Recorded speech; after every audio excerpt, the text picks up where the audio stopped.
Kebakaran yang menghanguskan satu rumah semi permanen di bengkel ini terjadi di Jalan Parameswara, Kecamatan Ilir, Bar 1 Palembang, Selasa sore kemarin.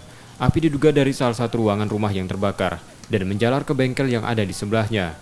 Saat kebakaran terjadi, rumah sedang ditinggal pemiliknya. Api baru bisa dipadamkan setelah 3 unit mobil pemadam kebakaran diturunkan ke lokasi. Tidak ada korban dalam kebakaran ini. Belum diketahui pasti penyebab kebakaran. Ya tiba-tiba langsung besar Kak apinya dari ruang tamu aja. Ruang tamu rumahnya bukan Iya, bengkel, dari ruang tamu, dari rumah, bukan dari bengkel. Kira-kira penyebabnya apa Kak? Ya mungkin konslet itulah, masa tidak ketik masak. Ya udah ketik uang kejadian tuh. Lagi Kosong. Cuma adik aku tadi lah sebelah rumah tadi ngabari. Lokasi kebakaran yang berada tepat di pinggir jalan sempat mengakibatkan kemacetan lalu lintas. Reski Oktora, Muklas Diferensial, Kompas TV, Palembang, Sumatera Selatan.